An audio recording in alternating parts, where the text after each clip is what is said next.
가버나움에 이르러 집에 계시세 제자들에게 물으시되 너희가 길에서 서로 토론한 것이 무엇이냐 하시되 그들이 잠잠하니 이는 길에서 서로 누가 크냐 하고 쟁론하였습니다.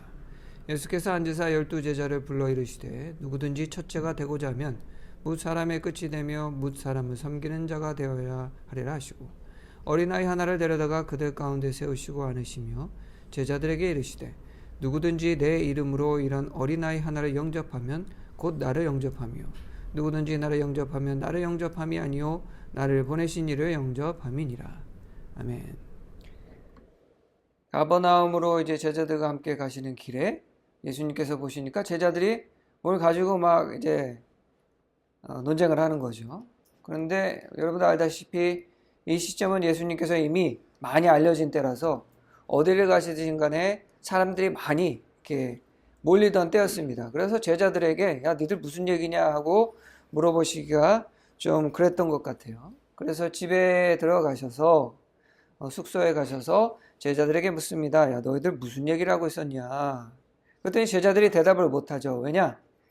본인들이 논쟁하고 있었던 게 예수님께 알려지면 조금 안 좋은 얘기니까 그렇죠. 왜냐? 누가 첫째가 될 것이냐. 무슨 얘기냐? 예수님께서 이제 본인들이 바라는 것처럼 이스라엘의 왕이 되면 누군가는 최측근 신하 오른팔이 돼야 되지 않겠습니까? 근데 이제 제자들이 12명이나 있으니까 그들 가운데 이제 다툼이 일어난 거예요. 그래서 네가 되네 내가 되네 싸우고 있다가 서로 이제 좀 얼굴 붉혔던 그 상황을 예수님께서 알면은 좋을 건 없잖아요. 그죠? 여기서 우리가 또 하나 안타깝게 깨닫게 되는 건 뭐냐? 제자들이 여전히 예수님께서 왕이 되실 거라는 기대를 하고 있다는 겁니다. 불과 얼마 전까지만 해도 예수님께서 제자들에게 본인이 죽임을 당하게 될 것과 3일 만에 부활하실 것이라는 걸 얘기했고 베드로는 그거를 가지고 예수님한테 아닙니다. 절대로 그럴 수 없습니다. 라는 얘기를 했다가 사탄아 물렀거라는 얘기를 들었을 정도로 그런 일이 있었음에도 불구하고 여전히 제자들은 야 이제 예수님께서 예루살렘 입성하시면 왕이 되실 텐데 야 누가 오른팔이 되냐를 두고 싸우고 있었다라는 거죠. 예수님께서 이전에 베드로한테 사탄이라고 불렀으니 또 이번엔 얼마나 화낼까라고 우리는 생각할 수도 있는데 예수님의 반응이 사뭇 다릅니다. 제자들이 그렇게 논쟁을 했다, 서로 다퉜다라는 것을 들으셨음에도 불구하고 혼을 내시기는커녕 가만히 앉아서 제자들 12명을 부릅니다. 그리고는 그들에게 설명을 하시죠. 그럼 왜 예수님께서 이번에는 화를 안 내셨을까요? 이번에 예수님께서 화를 안 내신 이유는 지금 예수님의 12 제자들이 누가 최고가 될 거냐라고 논쟁했던 그 이유는 세상에서 말하는 그 성공의 기준에 의거해서 그 기준에 따라서 자신들의 앞에 있을 일에 대해서 정한 거였기 때문에 사실 이거는 제자들이 잘못했다기보다는 세상이 가지고 있는 성공의 개념에 그저 따랐을 뿐이었던 겁니다. 그러니 그 제자를 가지고 야 너희들 왜 그런 쓸데없는 일을 했냐라고 얘기해봤자 제자들이 이해할 일도 없고 그렇게 혼난다고 해서 변하는 건 아무것도 없다라는 거죠. 그래서 예수님께서는 화를 내시기보다는 제자들을 가만히 앉혀놓고서는 친절하게 그리고 감정적이지 않게 제자들에게 어린아이를 데려와서 예를 드시면서 제자들에게 진정한 성공이란 무엇이냐 라는 것을 제자들에게 가르쳐주고 계시는 것이 오늘 바로 본문의 사건입니다. 우리의 세상은요 끊임없이 우리로 하여금 성공에 대한 그런 그 개념을 우리에게 강요를 하는데 그게 뭐냐? 세상에서 말하는 성공은 남들보다 더 높은 곳으로 남들보다 더 많이 그리고 남들보다 더 많은 것을 이루는 것 그것이 성공이다 라고 얘기를 합니다. 예수님께서 오늘 본문에서 진정한 성공이 무엇이냐라고 이미 2000년 전에 말씀을 하셨음에도 불구하고 여전히 세상은 우리로 하여금 남들보다 더 많이, 더 높이, 더 많은 일 이게 성공의 가치다 라고 얘기를 하고 있다는 겁니다. 이미 수천 년이 지났는데, 사실 예수님께서 이 성공의 참된 의미에 대해서 얘기하기 이전에도 이미 사람들은 그 성공이 진정한 성공이란 무엇인지를 알고 있었음에도 불구하고 여전히 사람들은 똑같은 실수들을 반복하고 있습니다. 그래서 오늘날의 사람들은 문명이 시작된 이래 무엇보다도 자본주의라는 이 사회적 모델이 전 세계의 일반적인 그런 모델이 되었을 때 된 이후로부터 지금까지 많은 사람들은 성공하기 위해서 더 많이 가지려고 하고 더 많이 오르려 하고 더 많은 일을 하려고 여전히 삶의 모든 것을 태우고 있습니다. 그런데 우리가 성공하려는 이유는 뭐죠?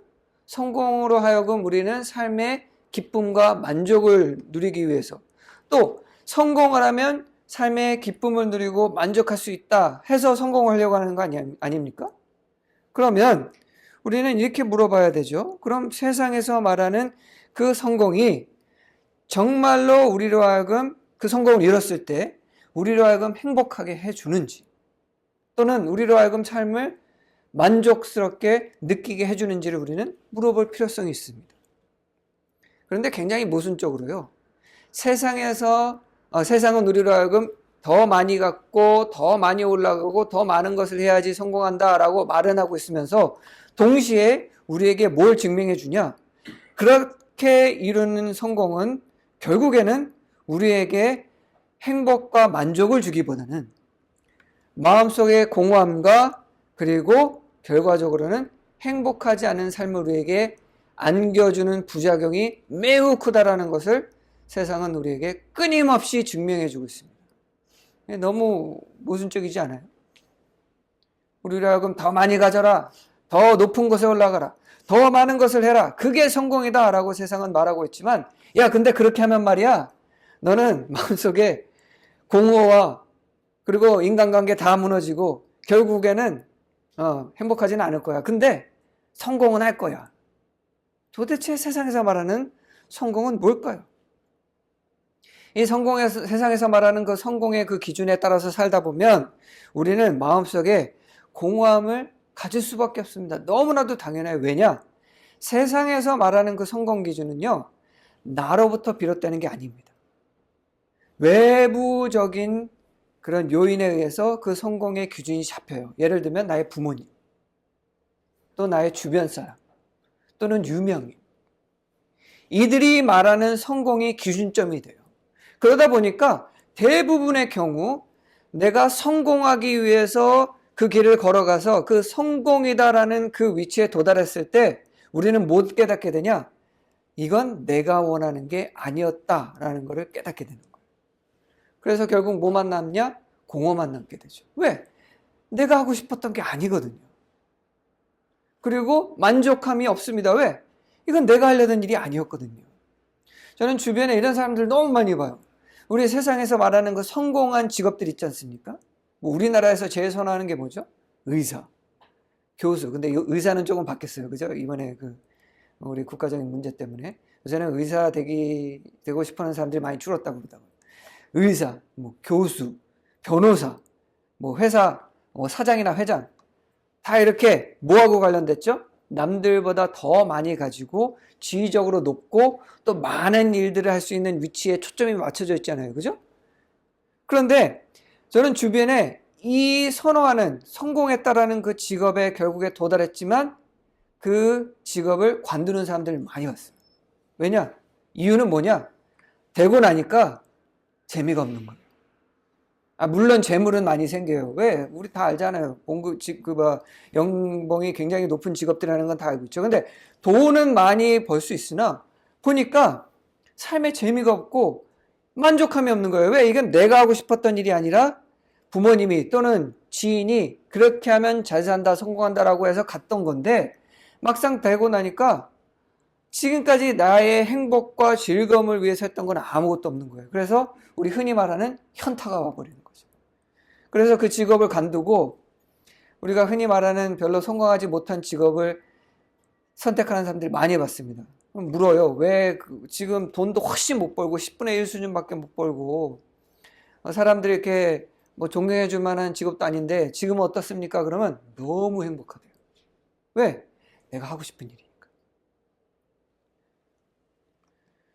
그리고 또 세상에서 말하는 그 성공에 따라가다 보면은요, 우리는 어디에 들어가게 되냐? 끊이지 않는 경쟁 사회에 들어갈 수밖에 없습니다. 왜? 세상에서 말하는 기준이 뭐죠? 성공의 기준이 뭐죠? 남들보다, 중요한 건 남들보다요. 남들보다 더 많이 갖고 더 높은 곳에 가고 더 많은 일을 해야 되는 거기 때문에 모든 사람이 경쟁자예요. 경쟁을 안 할 수가 없어요. 그래서 요새 우리 아이들이요, 4살, 5살밖에 안 되는 애들이 학원에 몰려갑니다. 부모들의 등 떠밀려서 학원에 가는 거예요. 왜냐? 부모들이 무슨 생각을 하고 있냐? 학원을 안 보내면 아이들이 다른 애들과 경쟁이 안 된다는 거예요. 왜? 다른 애들이 다 학원 다니니까. 다른 부모들은 다 학원에 보내는데 우리 아이들을 학원에 안 보내면 학교에 입학했을 때 아이들이 못 따라갈 거다. 그러니까 나도 우리 아이들을 보내야 된다. 그래서 여러분들, 우리나라의 많은 그 젊은 청년들이 결혼을 안 하려고 하는데 결혼을 안 하는 그 이유 중에서 가장 큰 게 뭐냐? 결혼하면 자녀를 갖게 되는데 자녀를 키우려면 사교육비가 내 봉급의 3분의 1이 들어가기 때문에 난 그렇게 할 수 없다. 그래서 결혼 안 하겠다는 청년들이 굉장히 많습니다. 사교육비에 투입하는 이유가 뭐예요? 왜? 우리 아이들을 경쟁시키려고. 제가 오늘 아침에 뉴스를 봤는데 너무 충격을 받은 게, 이러면 안 돼요. 진짜 우리나라 사회는 바뀌어야 됩니다. 유명한 학원들이 있어요. 어린아이들이 가는 학원들이 있는데 그 학원은 그냥 들어갈 수 있는 게 아니라 등록을 하려면 시험을 봐야 돼요. 마치 대학교에 입학시험 보는 것처럼 학원도 입학시험을 봅니다. 4살, 5살짜리가. 그래서 그 부모들이 그 학원에 보내려고 뭘 하냐면 그 학원 입학시험을 합격하게 해주는 과외 선생님을 고용을 하는 거예요. 그 학원에 보내려고 과외를 시켜서 학원에 보내는 거예요. 그러면서 하는 얘기가 4살, 5살도 늦었다. 3살부터 공부시켜가지고 그 학원에 등록해야 된다. 이러고 있는 거예요. 여러분들 생각해 보십시오. 그렇게 공부하는 아이들이, 그런 삶을 사는 아이들이 어떤 삶을 살아갈까요? 끊임없이 경쟁하는 거예요. 유치원에 가도, 학원에 가도, 학교에 가도 옆에 있는 사람은 나의 친구가 아니라 뭐예요? 경쟁 대상인 거예요. 더 잘해야 된다. 더 많은 걸 해야 된다. 더 시험을 잘해야 된다. 쟤들보다 잘나야 된다. 그런 삶을 사는 아이들은 어떠한 삶을 사냐? 끊임없이 스트레스와 불안감에 쌓여서 살아가게 됩니다. 우리 아이들이요. 계속 스트레스를 받는 거예요. 날마다 스트레스 받아요. 쟤보다 시험 못 보면은 등수가 떨어지면 엄마한테 혼날 텐데, 아빠가 뭐라 그럴 텐데, 시험 더 잘 봐야 되는데, 엄마가 나보고 10등 밑으로 떨어지지 말라 그러는데 등수 떨어졌네, 더 해야지. 이거는 나를 발전시키기 위해서 하는 게 아니라 뭐예요? 남들과 경쟁하기 위해서 하는 거예요.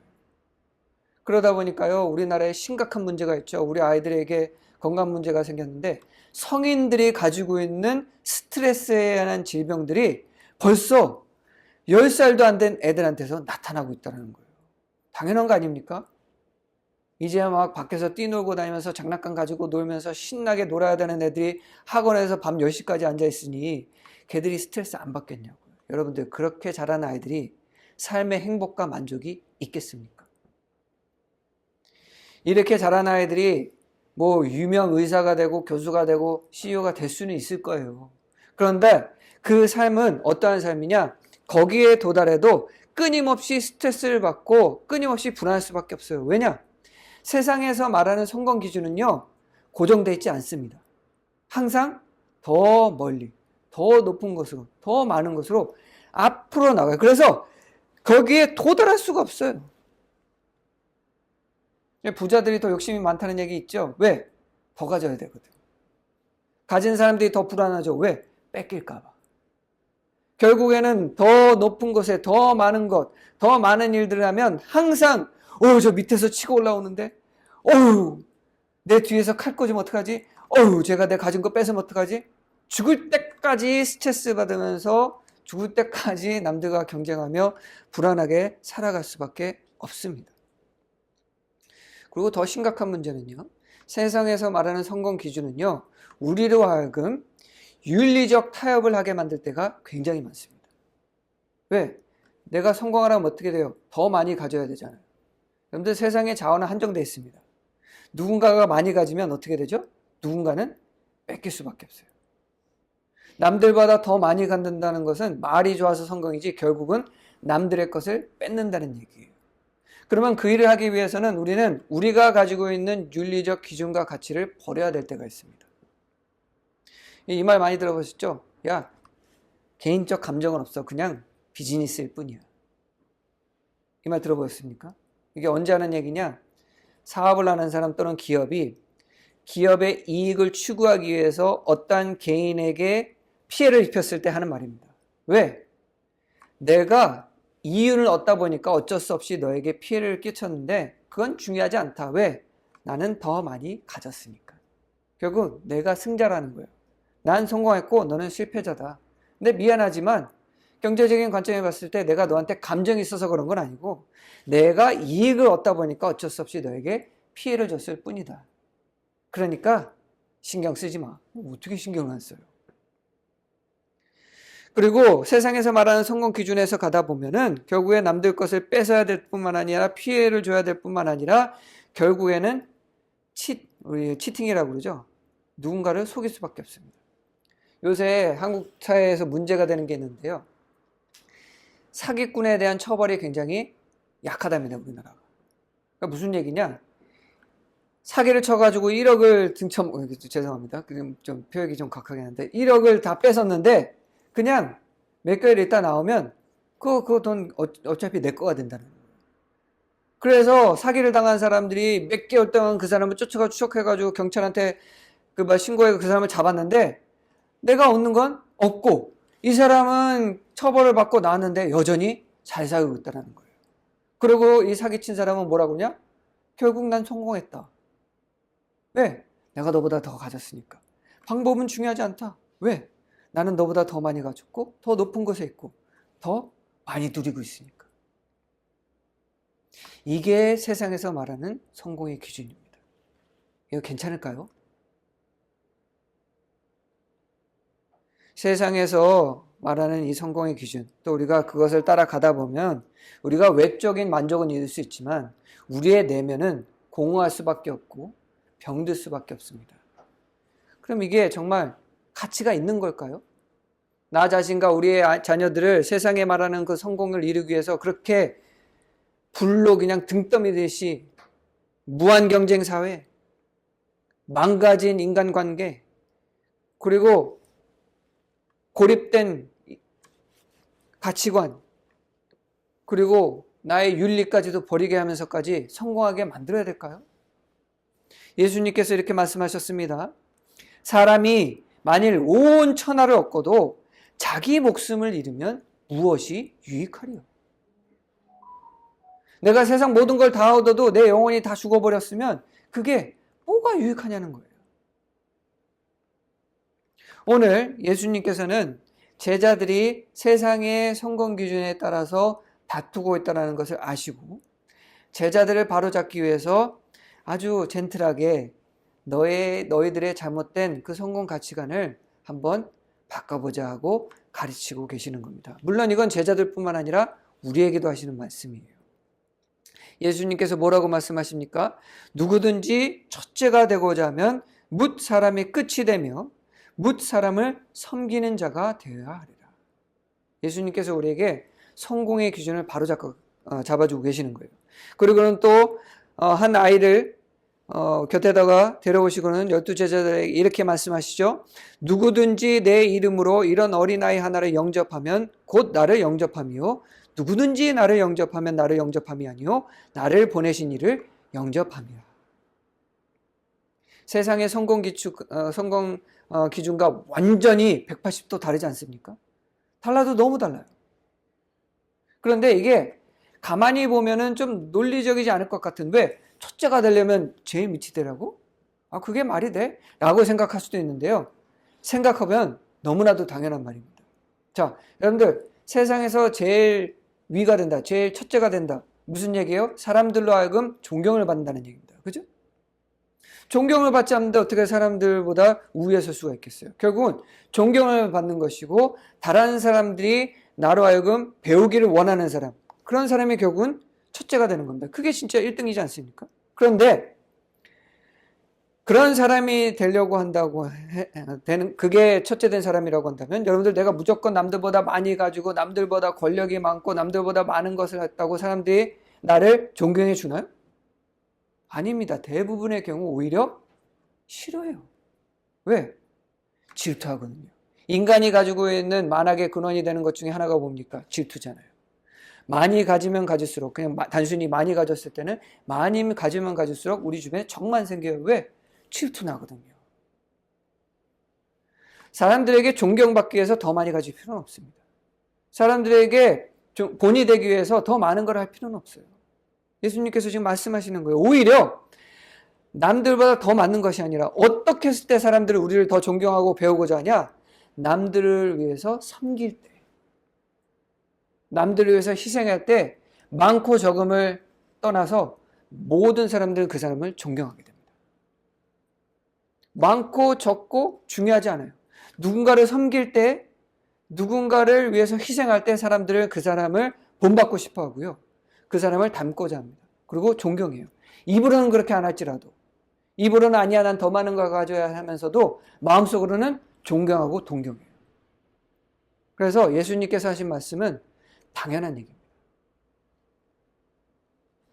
사실 우리는 예수님께서 진리를 만드셨다 이렇게 생각할 수도 있는데요. 이거는 인간이 생긴 이래 변함없는 진리예요. 인간은 항상 그랬습니다. 마음속에 탐욕이 잘못됐다는 거 알고 있고요. 남들을 섬기고 남들을 희생한 사람을 항상 존경해 왔습니다. 그래서 예수님께서 첫째가 되기 위해서는 나중에 된다고 말씀하시는 것은 너무나도 당연한 얘기를 그냥 짚어주시는 거예요. 그리고 예수님께서는 한 아이를 곁에다 데려오시면서 얘기하시죠. 이 작은 아이를 받아들이는 것은 누구를 받아들이는 것이다? 결국에는 하나님을 받아들이는 것이다. 무슨 얘기냐? 성공하는 데 있어서 계급과 위치, 성적은 중요하지 않다는 거예요. 왜? 어린아이는요, 당시 사회에서는 계급의 축도 못 깁니다. 사람을 이렇게 계수할 때, 사람의 숫자를 셀 때 여자랑 어린아이는 세지도 않았어요. 어린아이를 곁에다 두는 것조차도 제자들한테는 의아한 일입니다. 나의 선생님이 굳이 애들을 왜? 그리고 심지어 얘기하기를 받아들인다는 게 뭐예요? 이 아이를 인정하는 게 세상에서 가장 높으신 하나님을 인정하는 거다라고 얘기를 하시는 거예요. 얼마나 깜짝 놀라요. 저 아이를? 내가 저 아이를 통해서 뭘 배운다고? 저 아이가 나에게 해줄 수 있는 게 뭐가 있다고? 그렇게 생각할 수도 있지만 굉장히 중요한 사실과 진리를 예수님께서는 우리에게 가르쳐주고 계시는 거예요. 뭐냐? 이 세상 어느 누구도 배울 게 없는 사람은 존재하지 않습니다. 사람은요, 우리나라 말에 이 말도 있잖아요. 사람 위에 사람 없고 사람 밑에 사람 없다. 우리 이거 알면서도 자꾸만 우리는 착각해요. 어린아이니까 우리가 배울 점이 없지. 어린아이니까 아직 사람 구실을 못하지. 아니에요, 여러분들. 어린아이를 통해서 배울 수 있는 게 굉장히 많습니다. 저도 우리 그 사랑하는 두 아들을 통해서 많은 걸 배우고요. 많은 걸 깨닫고 많은 거를 회개할 때도 있어요. 내가 우리 두 아들도 만도 못하구나. 무시하는 게 아니라 잊고 있었구나. 순수한 어린아이의 마음을 통해서 우리 어른들이 배울 수 있는 게 너무나도 많습니다. 근데 우리는 아이의 모습을 버리고 더 높은 곳에, 사회적으로 더 높은 위치에 있어야지만 성공한다고 생각하는데 아니에요. 여러분들, 대부분의 경우 생각의 전환을 해서 아이처럼 생각해서 성공한 사람들이 많습니다. 무슨 얘기냐? 예수님께서는 우리에게 중요한 거를 지금 깨우쳐 주시는 거예요. 이 얘기를 하자마자 제자들의 누가 더 높냐, 누가 더 낮냐의 이야기는 의미가 없어지는 거예요. 왜? 어린아이를 인정하는 게 하나님을 인정하는 거라는데 자기들 사이에서 누가 높고 낮은 거를 정할 이유가 뭐가 있겠어요? 완전히 김새는 거지. 만약에 우리 세상에서 말하는 것처럼 인간의 성공이 우리의 사회적 위치에 있거나 성적에 있다고 한다면 예수님께서 가장 작은 말, 그것도 별로 인정받지도 못하는 그 직업을 가지고 있는 가정에서 태어나셨겠습니까? 하물며 예수님께서 짐승이 있는 마구간에서, 그것도 말이 밥 먹는 말구에서 예수님께서 태어나셨겠어요? 왜 그러신 거예요? 우리로 하여금 깨닫게 하시려는 거 아니에요. 가장 낮은 자가 가장 높은 하나님이시다라는 얘기는 뭐예요? 우리는 절대로 인간의 가치를 그 사람이 가지고 있는 능력 또는 위치에 따라서 판단해서는 안 된다라는 것을 삶 자체로 예수님께서는 우리에게 보여주시는 거잖아요. 그런데 우리는 날마다 고민을 합니다. 누구보다 더 높아지려고, 누구보다 더 많은 걸 하려고, 누구보다 더 많은 일들을 하려고. 중요하지 않습니다. 예수님께서 12제자들을 부를 때 왜 그 어부들 사이에서, 그리고 세리 사이에서, 그리고 또 열심당원에서 이런 사회적으로 비판받고 사회적으로 무시당하는 사람들을 제자로 택하셨겠습니까? 이런 사람도 위대한 사람을 하나님이 쓰시고 또 실제로 위대한 사람이 될 가치가 있다는 걸 보여주시기 위해서잖아요. 그런데 우리는 너무나도 많은 사람들을 무시하죠. 평가하고. 1989년도에 굉장한 영화가 있었죠. 행복은 성적순이 아니잖아요. 여러분 보셨나요? 우리 애들은 못 봤을 때 행복은 성적순이 아니잖아요.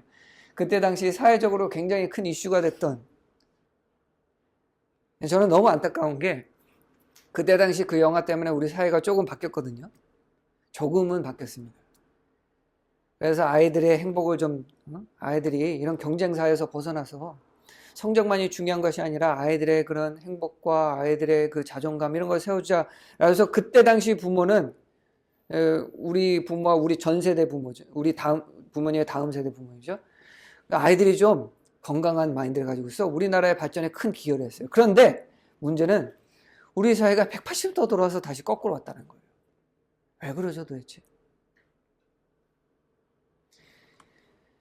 행복은 성적순이 아닙니다. 내가 공부를 더 잘해서 남들보다 더 많은 점수를 얻었다고 해서 행복하진 않아요. 대부분의 경우 오히려 반대입니다. 지금 사회적으로 우리가 경각심 없는 건 뭐냐? 오히려 반대라는 거예요. 불행은 성적순이자로 이렇게 얘기하는 게 오히려 날 정도예요.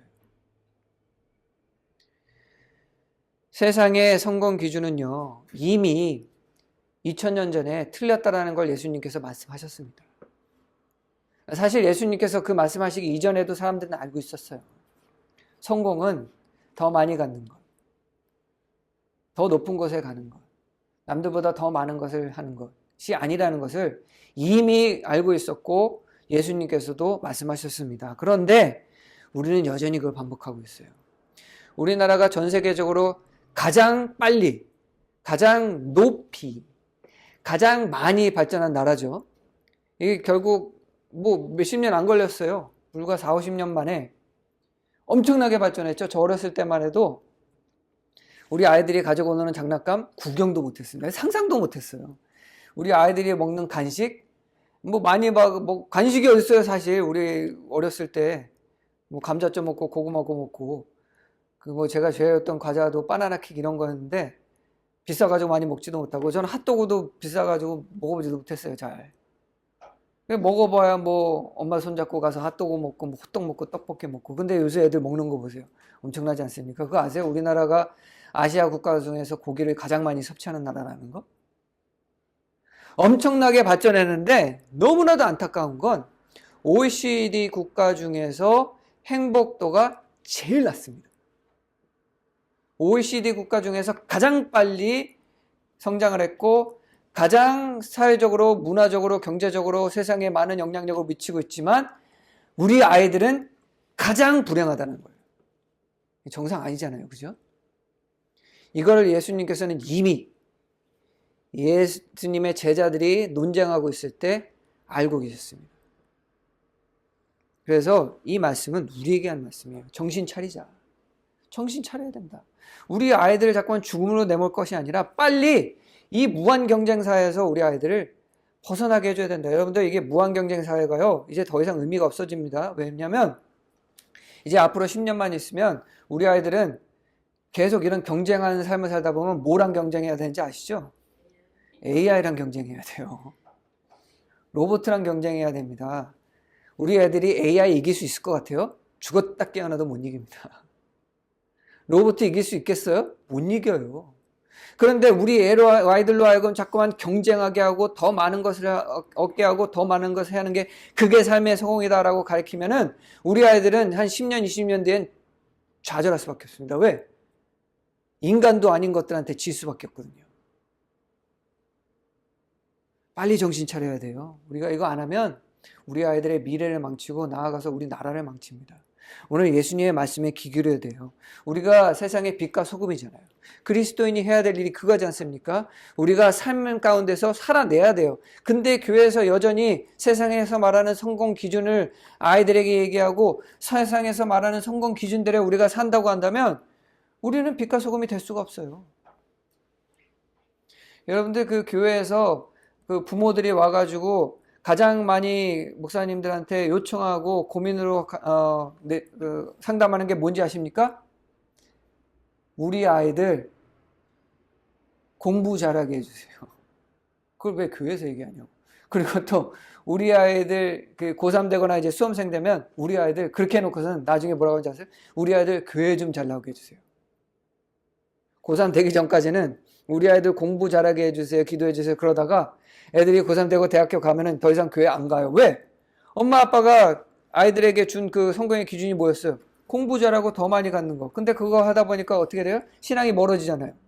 자기들이 한 짓이나. 근데 목사님들한테 와가지고 그때 되면 뭐라고 얘기하냐면 우리 교인들이요. 그래요. 우리 아이들 교회 좀 나오게 해주세요. 하나님도 못하는 거 목사가 어떻게 해요? 왜 그럽니까? 우리가 잘못된 성공의 기준을 아이들에게 주입시켜서 그래요. 이미 예수님께서 말씀하셨는데.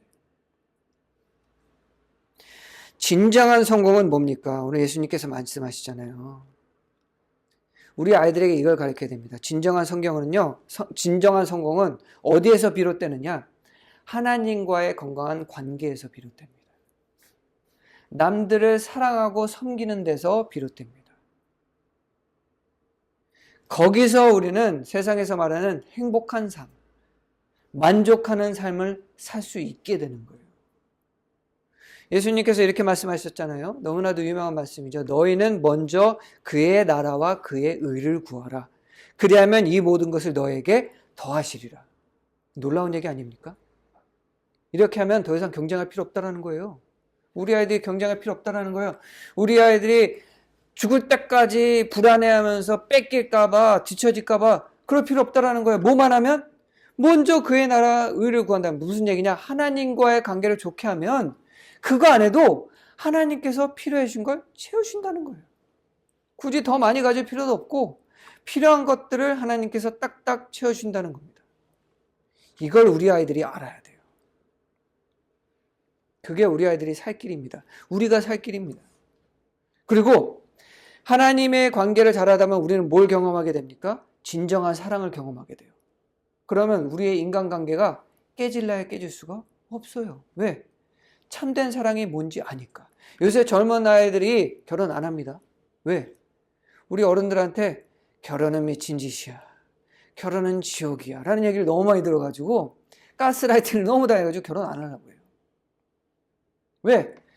우리 세대, 우리 아이들의 부모, 청년들의 부모 세대들이 부부관계도 제대로 안 돼 있었거든요. 왜? 진정한 사랑을 모르는 거예요. 여러분들, 사람이 자녀를 얻기 전에 가장 먼저 인간관계에서 참된 사랑을 실천하고 경험하고 또 할 수 있는 게 뭔지 압니까? 부부관계예요. 부부관계에서 사랑이 제대로 되어 있지 않으면 우리의 자녀들이 제대로 된 사랑을 경험하지 못합니다. 그래서 믿는 사람들이 부부관계에 있어서 하나님께 받은 그 사랑을 그대로 실천할 수 있어야 돼요. 그게 안 되니까 자꾸만 뭐 결혼은 미친 짓이네, 결혼은 지옥이네 이런 얘기가 나오는 거예요. 그러니까 우리 아이들이 인간관계가 다 깨지는 거예요. 우리가 사람으로서 사람을 진정으로 사랑하고 사람을 진정으로 섬기고 그리고 사람 사이에서 사랑을 나눌 수 있는 유일한 방법은 뭐냐? 하나님과의 관계가 바로 서 있어야 되는 겁니다. 왜? 하나님은 사랑이시니까요. 우리가 어디서 사랑을 배우겠어요? 그게 깨지면 가장 기본적인 부부 사이에서도 사랑이 깨지게 되고요. 자녀들과의 관계 속에서도 사랑이 깨질 수밖에 없습니다. 그러면 이 아이들이 커서 누구를 제대로 사랑하겠어요? 그리고 또 가장 진정한 행복과 만족은 어디서 비롯되냐? 남들을 섬길 때 비롯됩니다. 여러분들 이런 말 많이 들어봤잖아요. 받는 것보다 주는 게 더 기쁘다. 세상에서도 그거 알고 있어요. 내가 선물 받는 것보다 줄 때 그 기쁨이 더 크다. 그래서 부자들이요, 제가 말하는 좀 그 윤리적으로 잘못된 부자들 말하는 겁니다. 자신들의 그 죄책감을 씻어내기 위해서 많이 하는 게 뭔지 아세요? 기부하는 거예요. 왜? 양심이 좀 씻기는 느낌이 나거든요. 왜? 주는 게 더 기쁘기 때문이에요. 남들을 섬기고 희생하고 주는 것 누굽니까? 예수님이잖아요. 그러면 그걸 할 수 있는 사람이 누구예요? 우리라는 거예요. 우리는 이 사회를 바꿀 수가 있습니다. 왜? 우리의 믿음의 선조들이 바꿨어요. 예수님께서 참된 성공의 그 기준을 제자들에게 제시했을 때 비록 그때 당시에는 못 깨달았지만 예수님께서 부활하시고 성령을 받았을 때 12 제자들은 그런 삶을 살았습니다. 뭐 비록 12 제자의 그 나중에 참여했긴 했지만 우리 사도 바울 가장 중요한 예거든요. 사도 바울은요, 세상의 성공을 따라갔던 사람이고 실제로 거기에 도달했던 사람입니다. 남들한테 존경받는 바리새인이었고 예수교라고 생각했죠. 그 사람들을 잡아가지고 감옥에 가둘 수 있는 권력도 가지고 있었어요. 증서도 있었거든요. 세상으로 봤을 때는 엄청 성공한 사람입니다. 그리고 그 집안도요, 더 많은 집안이었어요. 사도 바울이 텐트 만들어서 그 선교했잖아요. 그거 아무나 가질 수 있는 기술이 아니거든요. 무슨 얘기냐? 좋은 환경에서 그 기술을 습득할 정도로 교육도 많이 받은 사람이라는 거예요. 능력도 있고 사회적으로도 위치도 많고 돈도 풍요로운 사람이었던 사람이에요. 그랬던 사람이 예수님을 만나고 나니까 어떻게 했습니까? 다 뭐라고 그랬냐? 배설물과 같이 여긴다라고 얘기했어요. 삶의 진정한 행복과 만족은 거기서 오는 게 아니라는 것을 바울은 잘 알고 있었습니다. 그래서 바울이 한 일이 뭐예요? 전 세계 교회를 세우는 그 시초가 되지 않았습니까? 크게 성공한 삶이죠. 만약에 사도 바울이 그런 삶을 살지 않고 그 세상에 말하는 그 성공의 기준에 입각해 살았다고 하면 그 바울이라는 이름을 우리는 지금 몰랐을 겁니다. 누가 그 사람을 존경했겠어요? 여러분들 이게 진정한 성공입니다. 근데 너무나도 재밌는 건요, 우리가 아득바득 세상에서 말하는 그 성공의 기준대로 살라고 하면 성공하는 사람이 그렇게 많지 않은데요. 별로 없잖아요. 그죠? 세상에서 손꼽는 그 성공한 사람들이 몇 명이나 됩니까? 세상에서 인정할 만큼. 그 사람들도 사실 가만히 보면 많이 망가져 있잖아요. 그런데 오늘 예수님이 말씀하시는 것처럼 하나님과의 관계 속에서 남들을 사랑하고 섬기는 그 삶 가운데서 얻는 그 성공을 우리가 따라가다 보면은요, 내가 그토록 원했던 많은 그 축복과 많은 영향력과 많은 사람들이 그냥 따라옵니다. 그냥 따라와요. 너무나도 재밌지 않습니까? 근데 그건 너무나도 당연한 거예요. 왜? 그게 진짜 성공이니까. 그런 삶을 살면 당연히 행복하겠죠. 당연히 삶의 만족감이 들겠죠. 우리는 우리 아이들에게 또 우리 자신부터가 진정한 삶의 성공이 뭔지를 오늘 예수님의 말씀을 통해서 깨달아야 됩니다. 이렇게 되면요, 사회가 변해요. 한번 생각해 보세요. 경쟁이 없는 사회, 서로 섬기는 사회, 서로 나누는 사회. 지상의 낙원이 그런 낙원이 도대체 어디 있겠어요? 그런데 그런 데가 있었어요. 우리 한국 교회가 그랬습니다. 근데 오늘날 한국 교회들끼리도 서로 경쟁하잖아요. 이거 우리 빨리 돌아서야 됩니다. 우리 지금 요새 뭐 불평불만 많이 하죠. 교회에서 뭐 10대가 사라졌네, 뭐 아이들이 사라졌네, 뭐 청년이 사라졌네, 그거 뭐 막 자꾸 사회 탓하고 뭐 그러는데 우리가 자초한 일이에요. 우리가 이 말씀을 잊어버렸기 때문에. 말하기는 오늘 이 말씀을 듣고 깨달음을 얻고 우리가 진정한 성공이 무엇인지를 깨닫고 그 성공의 다가가는, 달려가는, 그리고 그 기준을 세상 사람들과 우리 아이들에게 가르치는, 그리고 그 삶을 진짜로 살아내는 여러분들 되시기를 간절히 소망합니다. 안 그러면 우리나라 뭐 이렇게 표현하면 좀 그렇지만 망해요. 인구가 줄어서 망하기 전에 이미 우리 아이들이 병들어서 망합니다. 그런 성공을 살아내는 여러분들이 되셔서 우리나라가 가능성이 많은 나라잖아요. 더욱더 성장하고 더욱더 믿음으로써 많은 사람들에게 영향력을 줄 수 있는, 많은 사람들을 구원하는 참된 성공의 나라가 되기를 여러분들한테 간절히 부탁드립니다. 기도하겠습니다.